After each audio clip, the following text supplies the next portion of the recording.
Hey, want to skip those ads and get early access and bonus episodes of all Banana for Scale shows? Hop on over to truestory.fm/join and discover all the cool perks that come with being a member of the Banana for Scale family. Coming up, we put handcuffs on a bagel.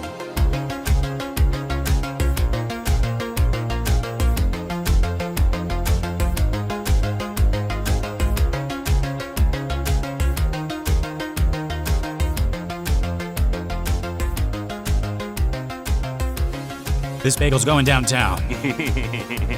Greetings, First Jumpers. I'm not Lester Ryan Clark. And I'm not Keenan Diaz. We're another version of them from another universe, and this is another episode of Every Minute of Everything Everywhere All at Once, a show where we attempt to explain, evaluate, enlighten, and elucidate the Academy Award-winning film Everything Everywhere All at Once. Okay, so our minute begins with a catching up. And it ends with being caught off guard. Aha. Or guards. Because there's more than one. Mm-hmm. What's the collective for cops?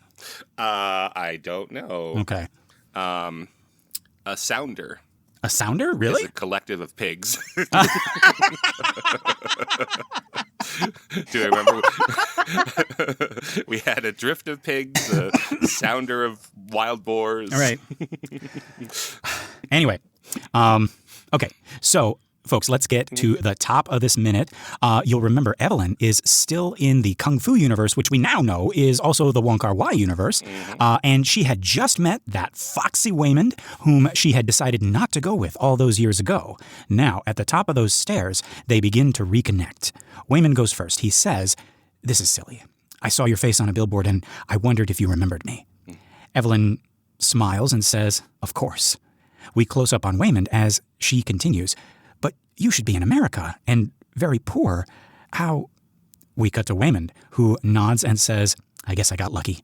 Cut back to Evelyn, and I love this reaction. Keenan, what is going on here? It looks like she's happy for him, but also intrigued. Mm-hmm. It's given me the same feeling as when she was looking at him in the closet, you know? Mm-hmm. Well, it's really interesting, the line delivery. So he says, "I guess I got lucky," but it is... He's giving the opposite. He's not lucky because he didn't end up with her. Yeah. Yeah. So he's saying like, "Oh, look, I'm rich," and the script calls her Evelyn movie star and him Waymond CEO. And so everything on the outside looks like he's happy, but like this is their moment together where he can start to say like, "Oh, I'd rather have you." Of course, he can't really say that till later. Right. Yeah. So this is the subtext that I get from that. So she's really taken off guard by this answer of his, which is what you'd expect him to say, but it's delivered in a way that you would not expect him to say it. Yeah. And that's the beauty of scripts or playbooks being brought to life by our actors, folks. Right. Like you can see, a Shakespeare production, of the same play 100 times, and you might get 100 different interpretations of that. Just because the words are there doesn't mean they have to be said in the same way. And they could be said in the exact opposite way.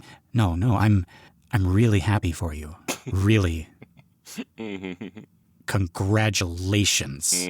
Something like that. So yeah, so I really like it when actors make that decision, and I'm guessing this is probably a decision that Ke Huy Quan and Michelle Yeoh kind of like made with each other when they were doing the scene, and not like a pact, a little bit like just like reading off of each other, like feeling each other's responses. Because in the screenplay, if you've never read a screenplay before, they have what are called parentheticals. Sometimes they're rare, but that is a little. You couldn't see, but Keenan did his fingers up like two little bunny ears when he said that. They're called parentheticals. So you don't use parentheticals too often. Like I mentor a lot of student screenwriters, and they often use parentheticals a lot. And then most professional scripts don't have them very often. But it might be like you were saying, like you could say, "I love you," but you could put in a parenthetical threateningly, right? So like, "I love you," right? And you could say, "I love you" threateningly. So you're basically giving the reader a line reading as a reader. Yeah. So it's useful when it's like something that you couldn't possibly get off the like sarcastically. I think is helpful. That kind of thing. When it's exactly the opposite of what you would think.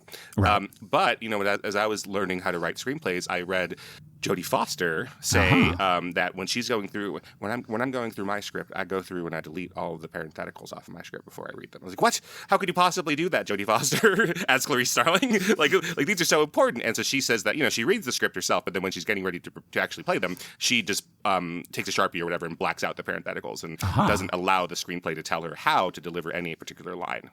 Right. And I was like, oh, that's crazy, but that makes a lot of sense, right? Because you want to be free enough to do them all sorts of ways. Do it straight, do it twisted, whatever. Yeah. So here it says Wayman, CEO, open parenthetical, laughs, close parenthetical. I guess I got lucky. Oh, okay. Well, that's even I actually like that even better because that's because a laugh is also subjective. Right. It's not it's not like he's saying sarcastically. It's not like he says sadly. It's not like he says. So even though it does say to laugh, that doesn't put him in as much of a box as if it were an adjective. That's true, but he does not laugh in the movie. In the take that we have, he doesn't laugh at all, right? So he feels free enough to, maybe that's the Daniel saying, like ignore those types of things, Right. But he feels free enough to take that as he will, and then I don't know if he deletes his parentheticals before he goes into set, but yeah, he does quite the opposite. Yeah, and it could be. I mean, they could have prepared something separately and made their own choices, and then once they're there, once they're on set, action, then like one of them can see the direction that the other one is going, and it's like, oh, okay, I'm gonna follow. I'm gonna yes and. Yeah. My the acting professor who teaches with me, I'm lucky enough to work with him, Adam Paul. He describes it all as improv. So even though you're using the lines, you are yes-anding onto the other person's delivery, the way that they're doing it, what they're feeling.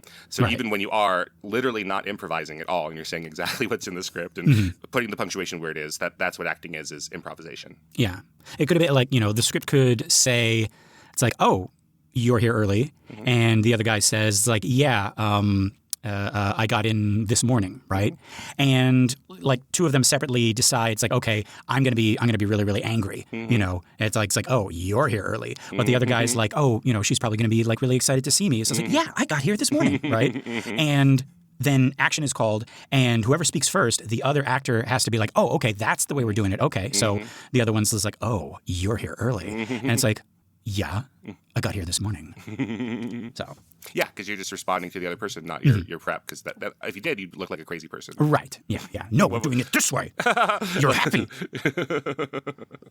Yeah, but I agree with you that in Michelle Yeoh's, when we cut back to her reaction, she seems really taken. What's the word?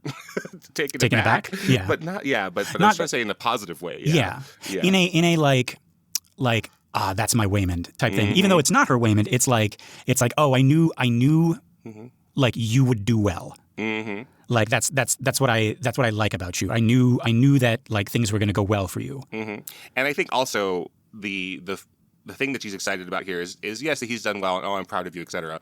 But also that, in the subtext, they are having a real conversation about their lives that isn't just, hey, how you doing? That he's actually giving her like, hey, I guess I got lucky, but and like she's excited, like, oh, good, like we still have that kind of a connection where we can really speak to each other, and it's not just like, here's my business card or here's my QR code, because they live in the East, so that's what they do, right? QR codes instead of business cards. That's what I was told. What? When I was there, I had to print my own business cards. I had somebody. So this is after you were there, but I had it was a white guy, an Anglo guy who was over there, and then he had come and met me at UNLV, and I said, "Oh shoot, I don't have my business card," and he was like, oh, business card. We what about your QR code? I'm like, what? And he's like, oh, I don't know. Everyone in Hong Kong. He had just gotten back from Hong Kong. And he was like, everyone in Hong Kong just give each other their QR codes now. Oh, interesting. I felt like a chump in two different ways, analog and digital. Dang. But anyways, like they are about to have a real conversation, and I think that she's really intrigued by that he's open to that instead of just like, hey, how you, it starts with, hey, how you doing? Very well, etc. Like you would say that to anybody, but he looks open to like, let's talk about how we really are, but then they get interrupted. Yeah, and we're gonna get to that. But yeah, no, I like it. Like it started out, kind of like they're kind of circling each other, feeling each other out. They both talk at the same time, and then like he opens up. He's like, oh, I thought, I was wondering if you'd still remember me. And then this gives her the permission to like, oh, of course, I still remember you, right? And then she feels out even more. It's like, hey, but like you're a lot different from how I remember you. And she's like, well, and then he can say, it's like, well, I guess I got lucky, but like in a tone that says maybe not in the way I wanted. Yeah. No, subtext, folks, it's great. That's what movies are for. Use it every day. Yeah, fantastic. Wonderful. 10 out of 10. Would recommend. But no, unfortunately, like Keenan says, this is interrupted by the multiverse again. Someone out of frame takes Evelyn's hand. We cut and we see that it is the Master. What are you doing here? You were downstairs. Yeah. Followed me up. On this is like a private like moment. Well, I guess it's your like kung fu master. I mean, like they get to do whatever they want, I guess. But yeah, she says no time for distractions. And Evelyn tries to pull away, but we cut and we see that she is now in handcuffs. For some reason, I always misremember this as her being cuffed to the Master. I think it's because the sound of the cuffs happens on the cut. Right. So, like, we got a wide shot of the Master holding one of her hands, and then the sound happens, and then we cut to her looking down, and both of her hands are cuffed. Right. Yeah, I remember exactly like you say. And then as we look closely, right, she just holds her by the wrist and not by handcuffs, right? Right. But I feel like that's intentional for what we're about to reveal. So it's like a series of, you thought it was one thing, but now it's another thing. Exactly. So it's like 3 of them in a row. Yeah. Yes. Yeah. Yeah. Before I move on from this gorgeous shot, I mean, so we staged this at the top of these stairs at the Los Angeles Theater, and it's this beautiful, like, you know, I want to say Art Deco, but it's even more than that. It's like Baroque, Rococo. Like it's like every single inch of the dome behind them, it has like all of this art to it, you know, and all of this like texture to it, and it's so gorgeous. And it's this is like the type of place that hires a phantom. Like we can't just wait for a couple generations for some orphan to be pissed off or something. Yeah. And hope that we somebody get to have an accident, and, you know, in the wings or something. We gotta We gotta hire somebody. Yeah, let's be proactive. Yeah. Someone who's willing to bring a synergy to this this opera. Stuff is too nice around here. We need a couple chandeliers to fall. You know? Yeah, exactly. There is a huge chandelier behind them, and there's these giant windows. You know, so it's, you know, 6 stories tall. I think we said like a gigantic tall like atrium thing. So it's really cool that we shoot here. So beyond just the beauty of it, it is so beautiful and expensive looking that it totally tricks us that we are going into a scene here. Right, but we're really only getting a scene lit. You know what I mean? Like this feels like, I mean, this is the kind of background that people would get for proposing to their girlfriends or something. You know? And you're like, this is the beginning of our life. Like let's have it here. And instead, we get a scene that is less than a minute long because it's going to be interrupted by the multiverse. Right. So we make it look Wong Kar-Wai, but also like, let's take all day to light this and shoot this, and let's get all the extras there, and it's beautiful, right? So that when it is interrupted, it's like, whoa, I thought we were in a scene. No, you're absolutely right. Like, I mean, it's like, obviously it's less than a minute because we're doing, you know, like we're talking about like the last 10 seconds of it here. But even if you took the entire thing from last minute and measured it, it would be like comparatively short for the amount of money in this one shot. Right. Dang. But we need to spend that money, right? Because it needs to emotionally trick us into thinking, okay, they're going to have the conversation about laundry and taxes here. Like this is what that's going to happen. But no, we are coitus interruptus a little bit of like, we think that's going to happen, and maybe it'll never happen now because the multiverse has stepped in. I never actually thought of that. Like you actually have to spend the money of like a full scene, right? Because the trick has to work. Right. It's a magic trick. Yeah. Oh wow, that is really cool. But yeah, so she struggles with these cuffs, and then we hear Wayman's voice say, "Evelyn, come back."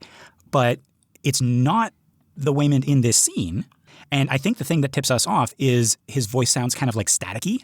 Yeah. Okay. Yeah. I was wondering, you're right. How do we know that this is not the CEO Wayman, the Wong Kar-Wai Wayman? Right.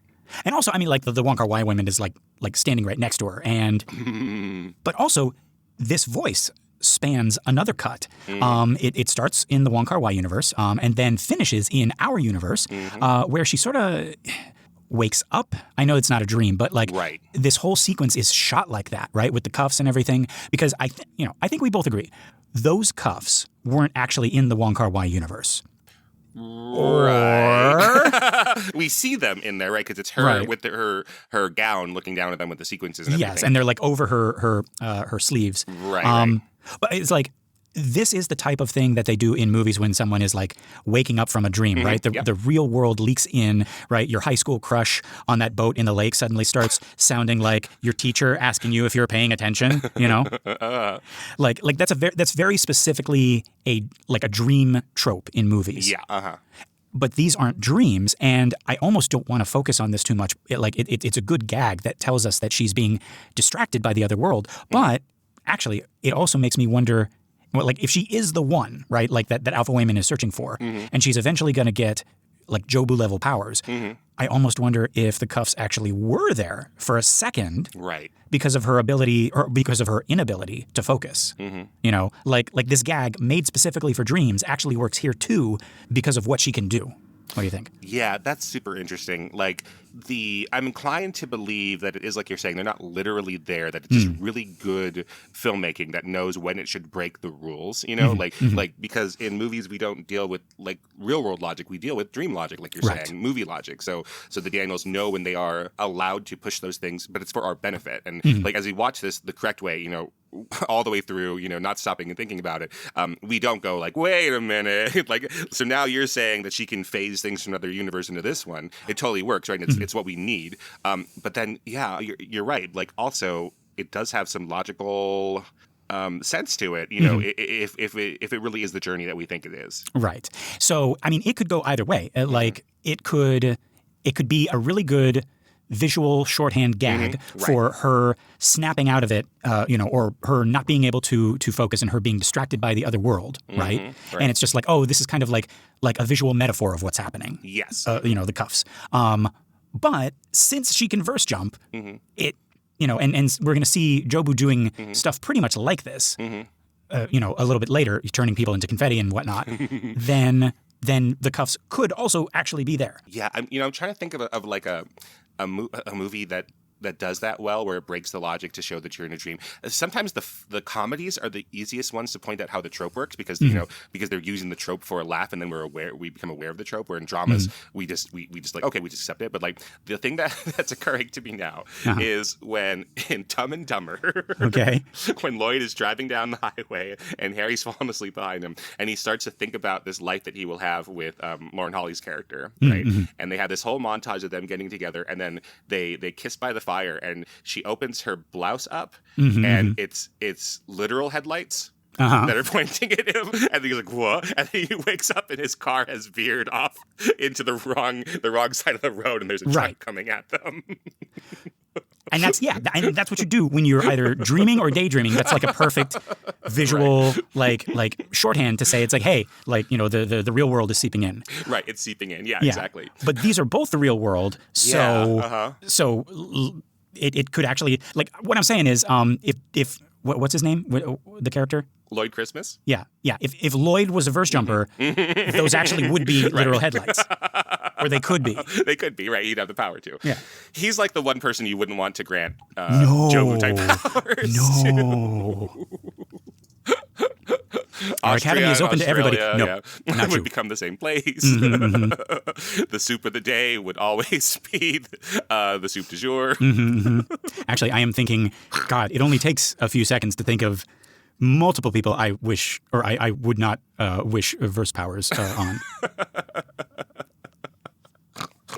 Anyway. But yeah, okay. So she wakes up, for lack of a better word. Right. For back of a letter word. What am I saying? Back of a letter word. For lack of a better word. Except in that universe, that works. Back in our world, and her pillow is gone. No. But her hands are cuffed, and we pan out to discover the rest of the scene with her. We can now hear our Waymond, his voice unaltered by static, saying, "Evelyn, jump to another combat universe. Try peeing yourself. It's always a good jumping pad." But that's as far as he gets before being tased by a security guard. Oh, no, that's by a cop. Right. Yeah. So now we got security guards and cops. So, right. Yeah. We also see that the other guard holding him is Officer Brian. What are you doing here? Yeah, looking a little rough around the edges, and with tissues stuffed into his nose to stem the bleeding. The last time we saw him was when he got knocked out by the fanny pack. Is that yes, right? I believe so. So up the nose with that. Yeah. Yep. Oh yeah, that was the thing. Yeah. Oof. Yeah. Oof. Yeah. And I just want to add that Ke Huy Quan is doing an accurate depiction of a tase victim here. And the sound effect, and then the sound effect does the rest of the work, I think. Because when you see people tased in real life, like they just get like really still.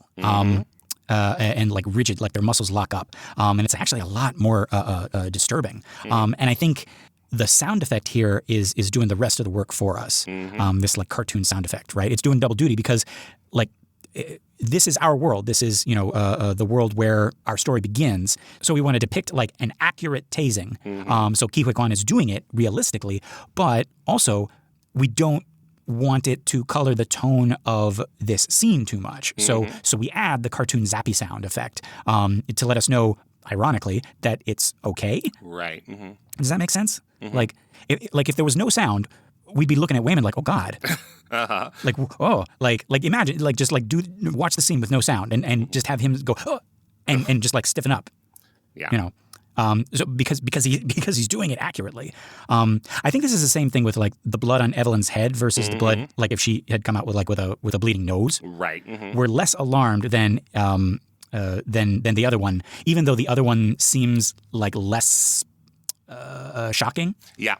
Yeah. Yeah. We use sound all the time in realistic movies that is incorrect to real life. And that's just like how we accept them. So, unsheathing a sword, makes a shing noise, which doesn't make any sense. Like that's not what swords don't make a sound. Right. And then if your gun, someone picks up a gun, from anywhere, they pick it up from their desk and it kind of goes, right? Yeah. And like if your gun makes that noise, don't fire it. It's going to blow up in your hand, right? Because that gun's not working. It's clickety clackety all over the You're place. like, oh geez, yeah, put that away, get another one.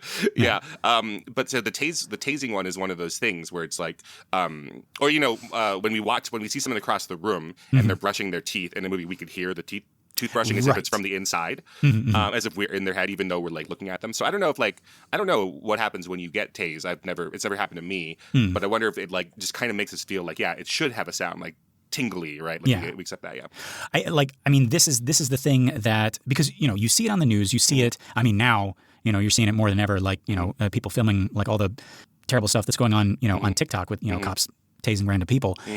But like when they do, and I think I heard this somewhere as well, like being in reference to being electrocuted, because it's like rushing through your body, you don't actually do the cartoon thing of like, right. Like you don't shake, you get really, really still because it's like moving through your body. It's yeah. Yeah, I was present when my cousin got electrocuted.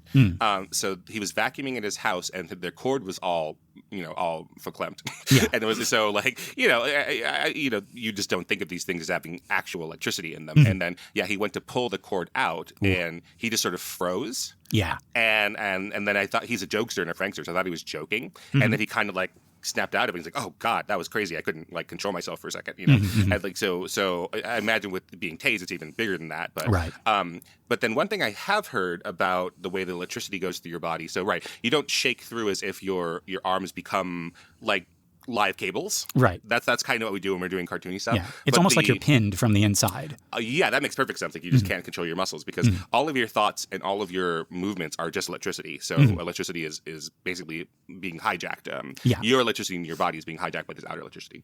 But when people get hit with high voltage, like really high voltage, so they don't shake like that, but they do fly backwards sometimes, like Doc Brown or whatever in that. So that does happen. Like when people get struck with like much higher volts of lightning, and like say Tim in Jurassic Park when he's on I was gonna actually mention that one. Yeah.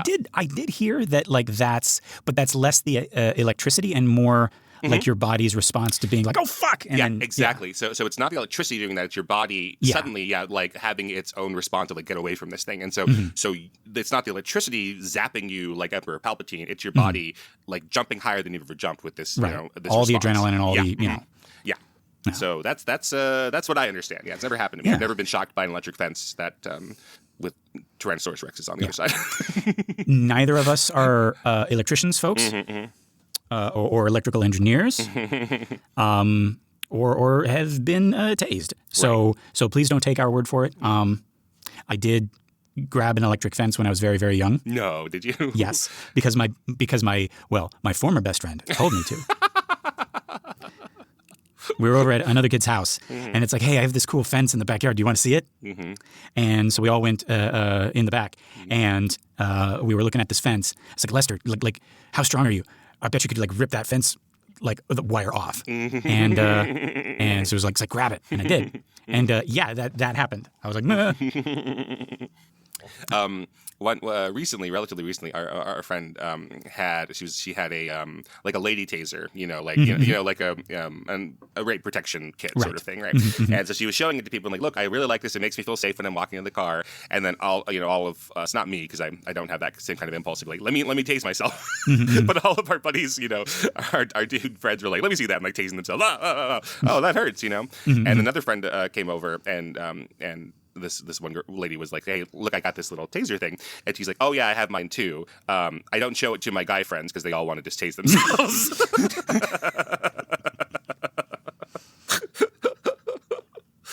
I've heard, and I don't know if this is, again, we're giving all these like possibly incorrect PSAs out here.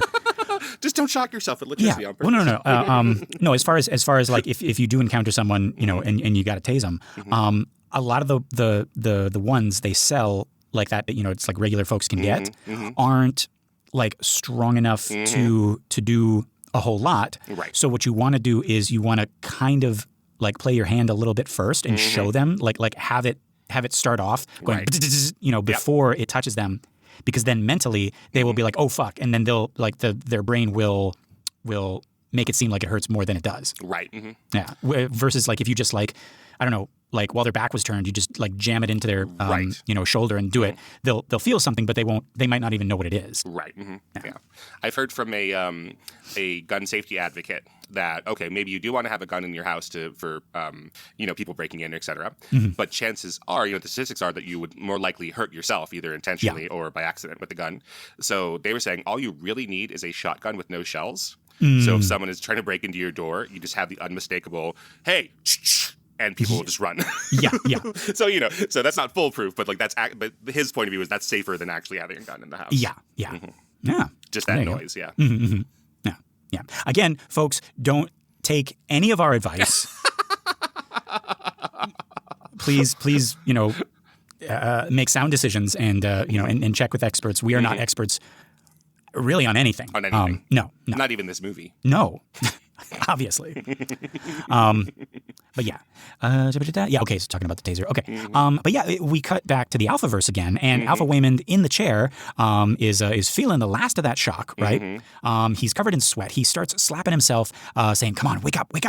And again, we're back to kind of like dream language here. Is he trying to wake the other Waymond up, our Waymond? Yeah. Or is he trying to put himself back in a focused state and repair the connection? I see. I might be like I feel bad because like I'm like, am I picking this apart too much? Or like is there an answer for this? It is good shorthand. It is good. It's like, oh no, we've lost the connection. But like, yeah, I'm trying to like figure out the in-world mechanics of it. Yeah, because the other guy in the other universe is being controlled by Waymond, the Alpha Waymond's brain, right? So was.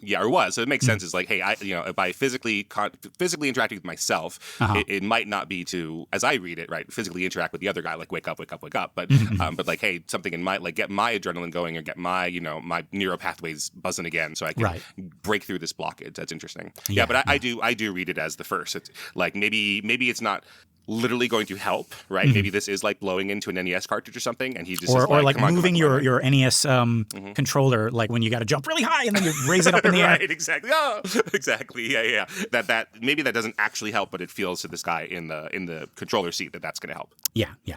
Oh, there's some memories right there. Some jumps I could not make in Mario 3. Yeah, because your arms weren't long enough. Yeah, right. I didn't raise it high enough. Obviously. See, that joke doesn't even work today because like now controllers actually do that. Now you have to actually lift them up. Yeah. But yeah, we cut back and we hear Deirdre's voice. Our Deirdre. What are you doing here? But of course, Bagel Deirdre has left. Has left the building. Right. Through the wall. Remember. Seems so long ago. But okay, what has happened since then, Keenan, right? The cops must have found her like that. Jeez, can you imagine? Yeah. They call in the coroner. Yeah. If you find her in the wall like that. We're taking the stairs, Chief. Oh my God. Oh my God. Yeah, right. Or unless like she woke up herself and has just been kind of like wandering around. Right. I don't know. Also, okay, I just thought of this. Are they arresting her too? No, Or is this like we yeah. found this lady, we got to get her to an ambulance? Yeah, and they just happen to run into the Wongs, or is it that they're helping her and then she, like she had before, been like, there she is, the Chinese lady, and that's who it is, so that's why they have the handcuffs on her? Because Deirdre has identified them? Maybe. Well, I mean, like, we saw their pictures on the news, though. Mm-hmm. So we would, like the cops would know to look for the Wongs, and then they find this lady walking around with, like, wall pieces in her hair.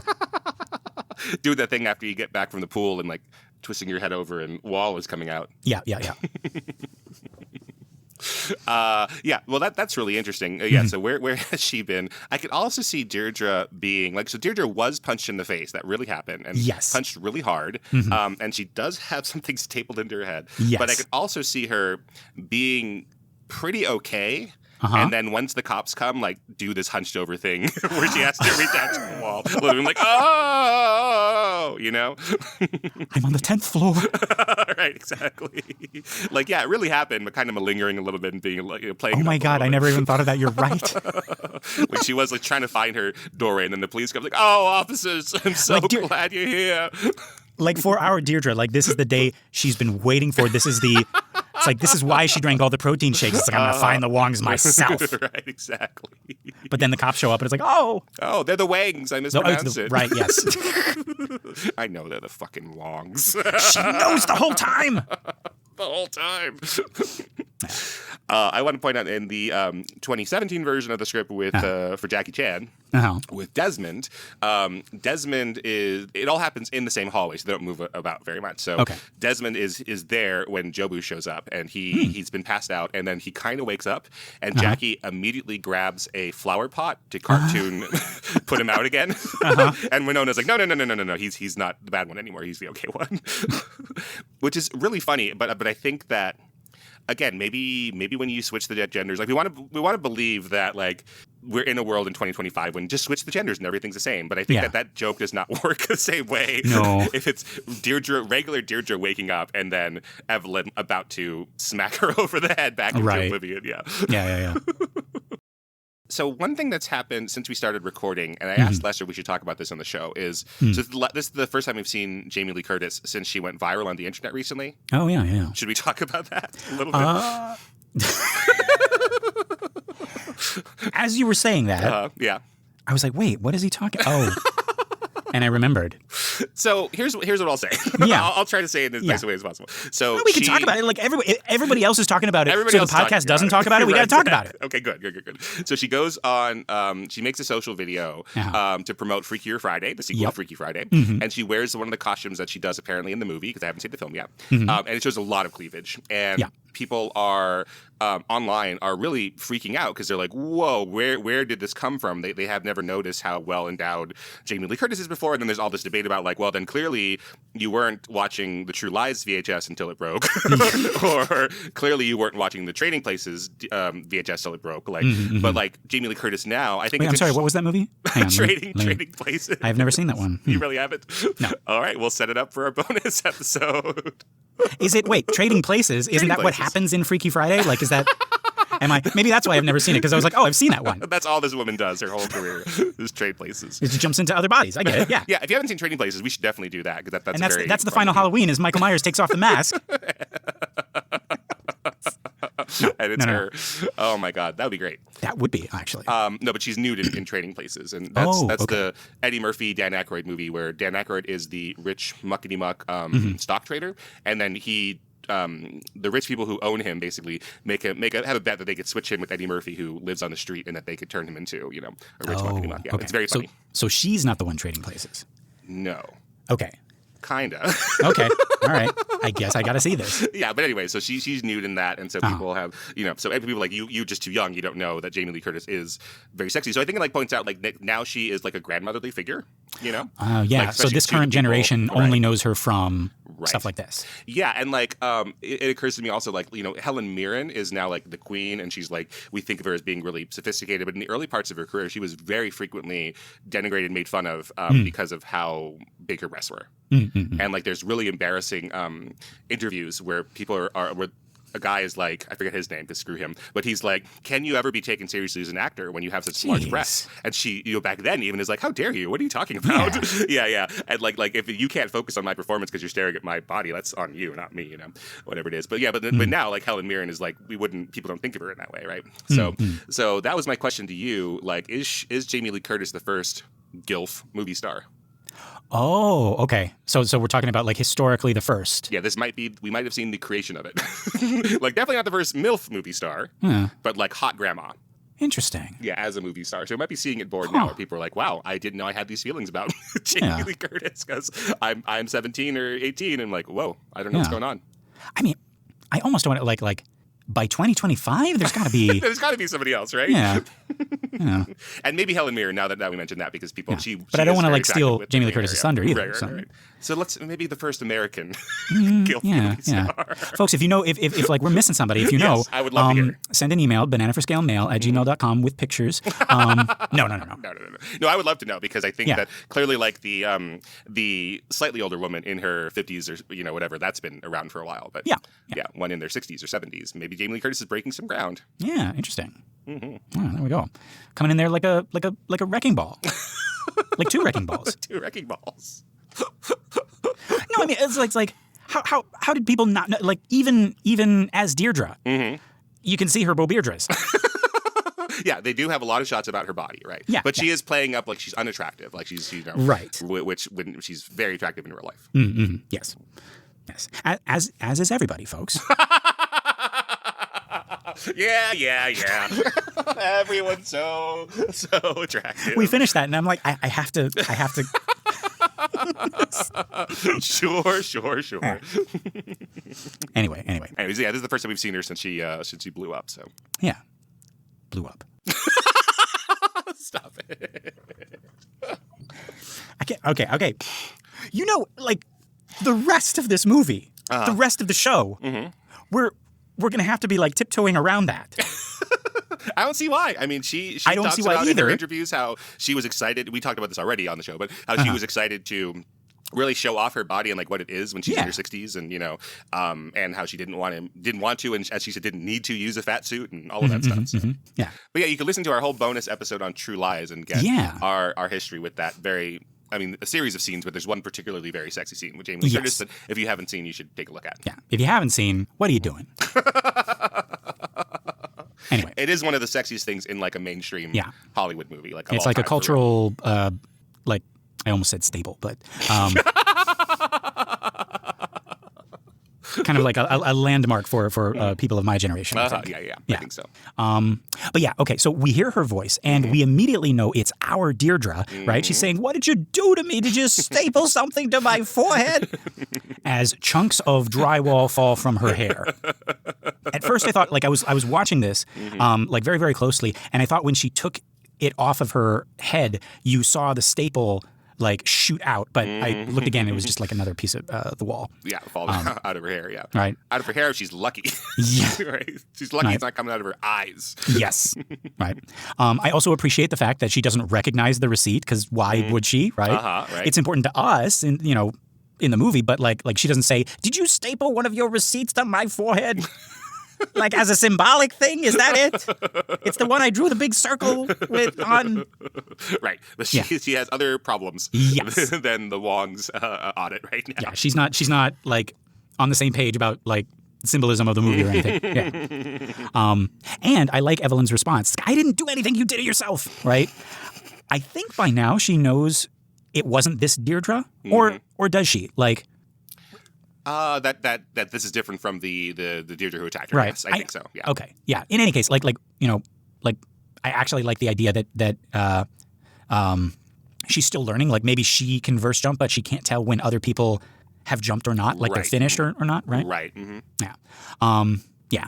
But yeah, I think a lot of this exchange is improvised by these ladies. Script just has Evelyn say like, "I didn't do that." Right. And then it, you know, cuts to the cops talking. But you know, again, like. on the day of shooting, you sort of realize that it needs to be organic. They need to be like talking over each other, and like it can't actually be like in the script where everybody just like waits their turn, to speak. So you figure out like the timing on the day, and sometimes like you got to, add some stuff. So we also got Jamie Lee Curtis saying something like, I can't make it out. It was like, I did not do it to myself. And it was like something blood on me. And that's all we can hear because the cops are talking over this. And also the music is kind of, Yeah, it's kind of mixed down.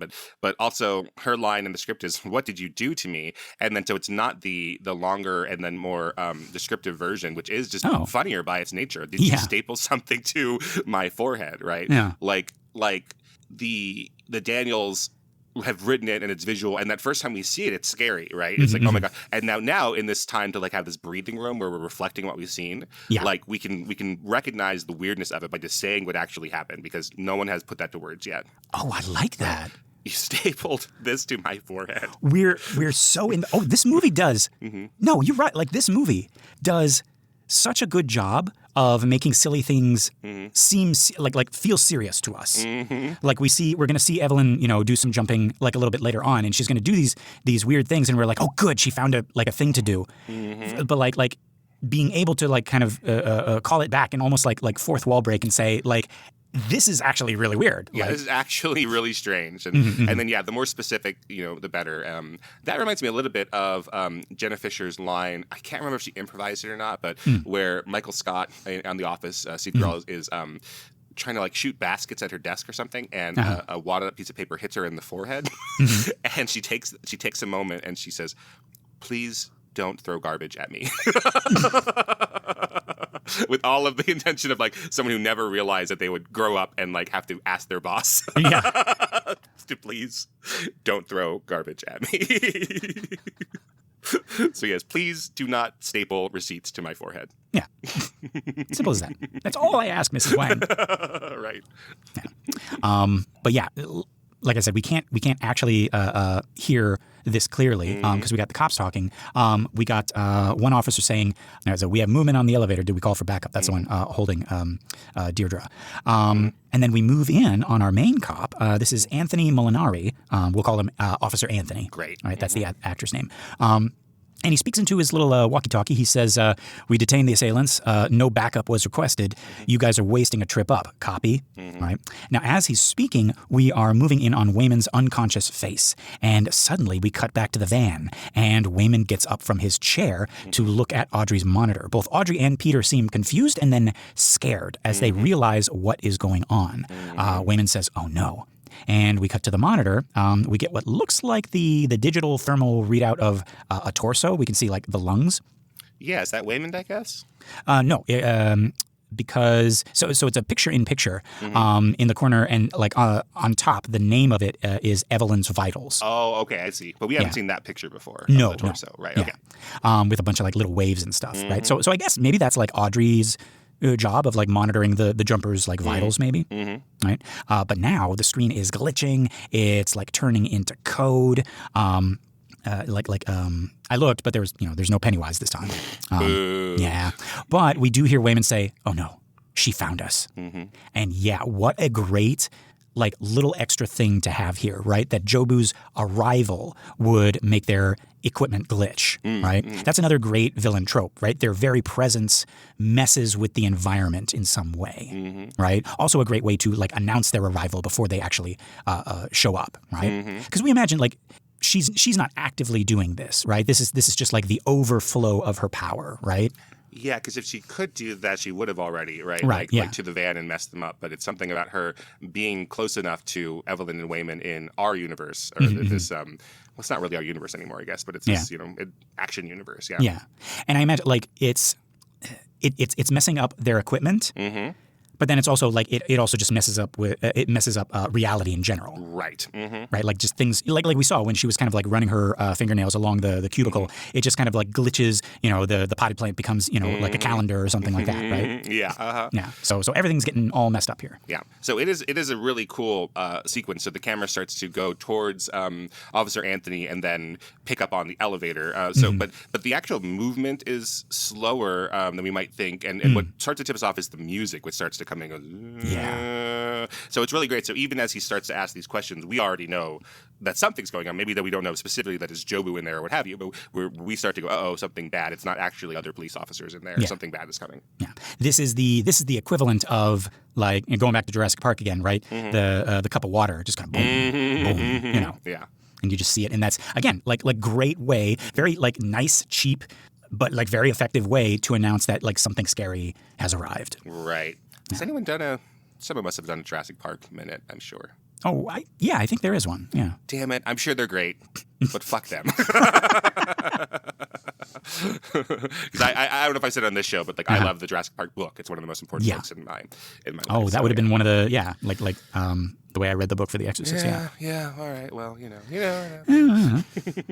Well, I mean, Keenan, give them a listen. Maybe I'm sure they're great. I'm sure. Yeah. Anyway, and folks, the last thing we see is Officer Anthony speaking. Oh, I'm sorry. I looked at their logo. It's really great. It's the Jurassic Park logo of the T-Rex. But he's got like Beats by Dre headphones on. It's very good. You sound. It sounds like I wrote you a script to say it's very good, and you're making a choice here that because I didn't put my parentheticals in there. You don't sound too happy about it. Nope. And if I were a real Jurassic Park fan, I would have called this T-Rex a she. But I misgendered them. So, yeah, what are you going to do? Yeah, see, that's why they didn't pick you. Anyway. Oh, their episodes are like 10 minutes long. Oh, damn. I could make an hour and a half on any minute of Jurassic Park. Wait, are you saying that as a good thing or a bad thing? As a bad thing. Really? Okay. Right. We could do many. I mean, we could. Much longer minutes than theirs, but it'd be filled with Mrs. Doubtfire references. There we go. I can check off that box. Yeah, but their logo is pretty badass. Oh yeah. All right, what are we doing? Our show. Yeah, we're going to finish this. Doing? Yeah. Okay. So, folks, the last thing we see is Officer Anthony speaking into his walkie-talkie again after having gotten no response. He says, "I said, do you copy?" I love that too. As soon as somebody doesn't answer in a movie, it's like, "Honey, I'm home." Honey, you know. Right. Right. It's like, what's another one? No, don't hang up. Hello.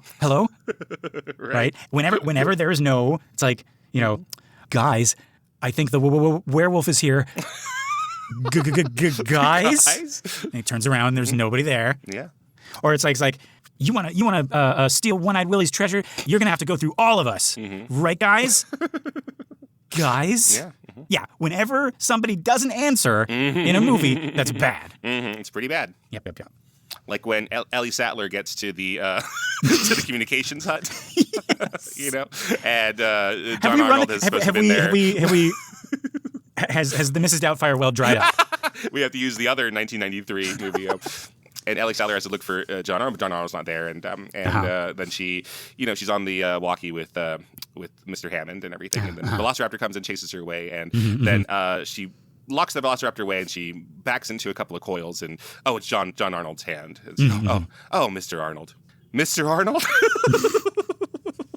We know immediately. Yep. And then there is that scene when she's on the walkie-talkie, and she's like, "Mr. Arnold?" And there's a little bit of static, and you think it's going to be, you know, that situation where, you know, nobody answers and she's in trouble, but then there's just like, you know, this crackle and just, "Yes, child, it is me. Your human friend. Your human friend, Mr. Arnold. I mean, Mr. Arnold. Yes. I mean, sorry. Your fellow human friend. Please come down to the main door and open it." Right, with your human fingers. Yes. Which I also have, but they're occupied holding this walkie-talkie. Yeah. Yeah. And of course I have two hands. What do humans do with the hands? What do I do with the I'm masturbating. What? Velociraptors don't do that. I know. Velociraptors don't do that human beings do. I was going to say snapping my fingers. I was going to say tweeting on my phone. That's true. Velociraptors don't tweet on their phones. I was going to say smoking a cigarette. Very good. Which is unhealthy but also cool for some reason. In our human culture. Yes. All right, where are we? Anyway, just get down here and open the door. Open the door. Take off your armor. Yes. Yeah, folks. So the tension is up. What or who is in that elevator? Mm-hmm. Or is it, which is better, who or what? Or who what. Yeah, or what what is in that elevator? But no, it's actually a who. Or what?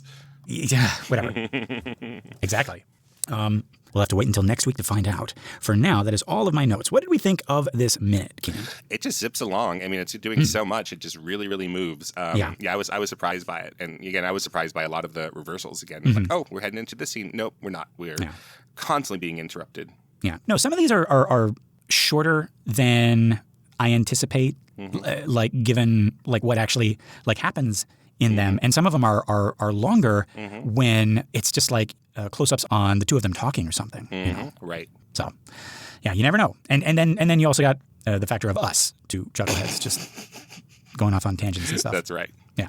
But yeah, folks, this has been the 53rd minute of Everything Everywhere All at Once. I've been Lester Ryan Clark. You can reach me in all the universes as Lester Ryan Clark. And I've been Keenan Diaz. In your universe, I'm on Letterboxd and Instagram as Howdy Keenan. Yeah, we got our Facebook listener group, Banana for Scale. That's a community for all of our shows, including this one. It's a private group, but just request to join and you'll be sucked into the banana.